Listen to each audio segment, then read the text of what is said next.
এইবার আসো, এই যে ভাই এতক্ষণ ধরে বলতেছিলাম যে কখন বাড়বে কখন কমবে এটা বুঝি না, এখানে যত সময় লাগুক আমি তোমার এটা আজকে বুঝায় ছাড়বো, আমি তোমাকে এটা বুঝায় ছাড়বো, এবং তুমি আজকের পরে কখনোই আর কোনো জায়গায় এই কনফিউশনে পড়বা না। আচ্ছা, ডান থেকে বাম দিকে গেলে কি কমবে না বাড়বে, কি হবে না হবে, প্রথম থেকে আসো। হ্যাঁ, প্রথমে কি, প্রথমে হচ্ছে আকার। এটা তুমি খুব ভালো মতো জানো যে উপর থেকে নিচের দিকে গেলে আকার বাড়ে, বাম থেকে ডান দিকে গেলে আকার কমে। সো এটা তো জানো, বাকি আর কিছু জানা লাগবে না। এই দেখো, ধাতব ধর্ম।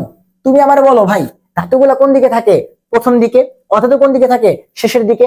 1 এবং 2 নাম্বার হচ্ছে ধাতু, আর ওইদিকে হচ্ছে অধাতু। তাইলে তুমি যদি বাম থেকে শুরু করো, বাম দিকে কি থাকে? ধাতু। তাহলে যত বাম থেকে ডান দিকে যাবা, ধাতু থেকে কার দিকে যাবা? অধাতুর দিকে। তাহলে বলো, বাম থেকে ডান দিকে গেলে ধাতু থেকে অধাতুর দিকে যেতেছি, ধাতব ধর্ম কমে যাচ্ছে, অধাতুর ধর্ম বেড়ে যাচ্ছে। তাহলে বাম থেকে ডান দিকে গেলে ধাতব ধর্ম কমে, বাম থেকে ডান দিকে গেলে ধাতব ধর্ম কমে। আর বাম থেকে ডান দিকে গেলে কোনো কিছু যা হবে উপর থেকে নিচে হবে তার উল্টা। তাহলে বাম থেকে ডান দিকে গেলে আমি ধাতু ছিল বামে, অধাতু ছিল ডানে। তাহলে যত বাম থেকে ডানে যাচ্ছি আমি ধাতু থেকে অধাতুর দিকে যাচ্ছি, তাহলে আমার ধাতু ধর্ম কমে অধাতুর ধর্ম বাড়তেছে। তাহলে বাম থেকে ডান দিকে গেলে ধাতুর ধর্ম কমে, আর বাম থেকে ডান দিকে কমলে উপর থেকে নিচের দিকে বাড়বে। একটা মনে রাখলে একটা মনে রাখার কোনো দরকার নাই, এখানে যা হবে ওখানে হবে তার উল্টা। অধাতুর ধর্ম কি ভাই? বাম থেকে ডান দিকে গেলে তুমি কার দিকে যাচ্ছ? অধাতুর দিকেই যাচ্ছ। তাহলে বাম থেকে ডান দিকে গেলে অধাতুর ধর্ম বাড়বে, আর বাম থেকে ডানে বাড়লে উপর থেকে নিচে কমবে। শেষ, দুইটা শেষ। জারণ ক্ষমতা, বিজারণ ক্ষমতা। কতগুলো প্রশ্ন তোমরা করছো, এফএমটি অনেক বাচ্চা আমার প্রশ্ন করছো, এবং আলফা থেকে তো প্রশ্ন করেই যে ভাই এই জিনিসটা বুঝি না। হ্যাঁ, মনে রাখবা, জারণ ক্ষমতা মানে জারকের ক্ষমতা, জারণ ক্ষমতা মানে জারকের ক্ষমতা, জারণ ক্ষমতা মানে জারকের ক্ষমতা, একদম মিলাই মিলাই, জারণ জারক। আর বিজারণ ক্ষমতা মানে বিজারকের ক্ষমতা, বিজারণ ক্ষমতা মানে বিজারকের ক্ষমতা, বিজারণ ক্ষমতা মানে বিজারকের ক্ষমতা। এবার আসো ভাইয়া তোমাকে বোঝায় আনি।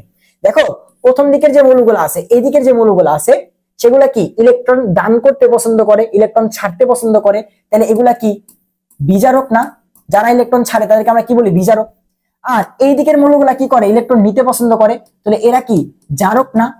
তাহলে দেখো কি বলছি, বিজারকের থাকে বিজারণ ক্ষমতা, জারকের থাকে জারণ ক্ষমতা। তাহলে তুমি জানো বাম দিকে থাকে বিজারক, ডান দিকে থাকে জারক। তাহলে এবার বাম থেকে ডান দিকে যাও, তুমি যত বাম থেকে ডান দিকে যাচ্ছ বিজারক থেকে আস্তে আস্তে জারকের দিকে যাচ্ছ। বিজারকের থাকে কি ক্ষমতা?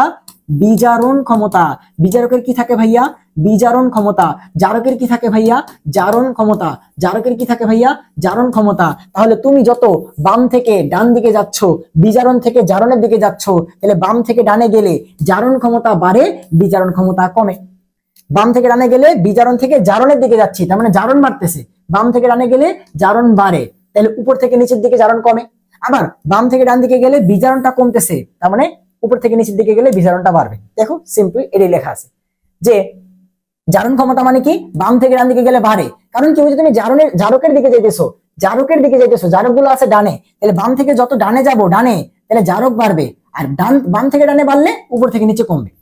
আবার বিজারণ ক্ষমতা এগুলো আছে বামে, তাহলে তুমি যত বাম থেকে আস্তে আস্তে জানা যাচ্ছ এগুলো কমে যাচ্ছে, কিন্তু উপর থেকে নিচের দিকে গেলে আবার বেড়ে যাবে। একটা মনে রাখবো, আর একটা অটোমেটিক উল্টা মনে থাকবে। যোজ্যতা বা যোজনী, এই যত বাম থেকে ডানে যাও একটা করে ইলেকট্রন বাড়ে না? হাইড্রোজেনে 1, হিলিয়ামে 2, লিথিয়ামে 3, বেরিলিয়ামে 4, পরে 5, আস্তে আস্তে বাড়ে। তাহলে বাড়লে কি? লাস্ট ইলেকট্রন বাড়লে কি যোজনী বা যোজ্যতা বাড়ে না? তাহলে কি বাম থেকে ডান দিকে যাবো ইলেকট্রন বাড়বে, মানে কি যোজনী বাড়বে। তাহলে উপর থেকে নিচের দিকে কি যোজনীর কোনো পরিবর্তন হয়? দেখো একটাই ব্যতিক্রম, সেটা হচ্ছে এখানে। হ্যাঁ, বাম থেকে ডান দিকে বাড়ছে, উপর থেকে নিচে কোনো পরিবর্তন হয় না, মানে কি? এই সোডিয়ামের লাস্ট ইলেকট্রন কটা থাকে? একটা। হাইড্রোজেনের লাস্টে একটা, লিথিয়ামের লাস্টে একটা, পটাশিয়ামের লাস্টে একটা। একই গ্রুপ বরাবর সবার লাস্ট ইলেকট্রন সেম না? তাহলে কি যোজনী বাড়বে কমবে? কিছুই হবে না, কোনো পরিবর্তন হবে না। এই যে দেখো সুন্দর একটা এক্সেপশন এখানে সুন্দর মতো করে আছে। বাট লজিক্যালি চিন্তা করো না, সবকিছু এমনি পড়তে যাচ্ছ কেন? যোজনী মানে কি? লাস্টে কয়টা ইলেকট্রন আছে, তো বাম থেকে ডান দিকে একটা একটা করে বাড়ে, মানে যোজনী বাড়ে। কিন্তু উপর থেকে নিচে তো ইলেকট্রন বাড়ে না, লাস্টে একটাই থাকে, যার দুইটা থাকে তার দুইটাই থাকে, 3 নাম্বার গ্রুপে 3টেই থাকে, এরকম। তাহলে কি কোনো পরিবর্তন হয় না। আয়নীকরণ শক্তি, ইলেকট্রন আসক্তি, তড়িৎ ঋণাত্মকতা, তিনটাই কি এক্সেপশন গুলো তো পড়ে আসছি। এবার নরমাল গুলা ভাই আকারের সাথে সম্পর্কিত না? আমরা কি জানি বাম থেকে ডান দিকে গেলে আকার কমে, আকার কমলে ওইগুলা বাড়ে, তাহলে ওদের মান কি হয়? বাড়ে বাড়ে বাড়ে বাড়ে। বাম থেকে ডান দিকে গেলে যেহেতু আকার কমে, মানে ওদের তিনজনের মান বাড়ে। আর যদি বাম থেকে ডান দিকে বাড়ে, উপর থেকে নিচে কমবে কমবে কমবে। এটা তো মনে রাখা দরকার নেই, অটোমেটিক মনে থাকবে। অক্সাইড যৌগের ক্ষারকীয় ধর্ম, অক্সাইড যৌগের অম্লীয় ধর্ম। চলো লাস্ট যেটা ভাই, এইদিকে যারা আছে এরা হচ্ছে ধাতু। ধাতুর অক্সাইড একটু আগে বললাম কি হয় ভাইয়া? ক্ষারীয়। এদিকে যারা আছে তারা কি অধাতু। অধাতু অক্সাইড কি হয় অম্লীয়। অধাতু অক্সাইড কি হয় অম্লীয়। তো তুমি যত বাম থেকে ডানে যাচ্ছ, তুমি ধাতু থেকে অধাতুর দিকে যাচ্ছ বা ক্ষার থেকে অ্যাসিডের দিকে যাচ্ছ, তাহলে বাম থেকে ডান দিকে গেলে ক্ষারীয় ধর্ম কমে, অম্লীয় ধর্ম বাড়ে। তাহলে বাম থেকে ডানে যেহেতু অম্লীয় ধর্ম বাড়ে, উপর থেকে নিচে কমে, বাম থেকে ডান দিকে যেহেতু ক্ষারীয় ধর্ম কমে, উপর থেকে নিচে বাড়ে। শেষ। তাহলে দেখো এই যে পড়া শেষ, যে ক্ষারীয় ধর্ম কি হয় বাম থেকে ডান দিকে কমে, কারণ ক্ষার থাকে এদিকে, ওইদিকে থাকে অম্ল। তাহলে বাম থেকে ডানে গেলে আস্তে আস্তে ক্ষার থেকে দূরে যায়, অম্লের দিকে যায়, তাই বাম থেকে ডান দিকেও কমে, তার মানে উপর থেকে নিচে বাড়ে। আর বাম থেকে ডান দিকে গেলে অম্লীয় ধর্ম বাড়ে, তার মানে উপর থেকে নিচে কমে। ক্লিয়ার? এই যে 11টা জিনিস বললাম ভাইয়া, একটা জিনিস মুখস্থ করছি, তোমাকে বুঝাইলাম, দেখো তুমি কিভাবে চিন্তা করবা। এই প্রশ্নগুলো তোমরা বারবার করো, তাই অনেক সময় নিয়ে বুঝাইলাম। ঠিক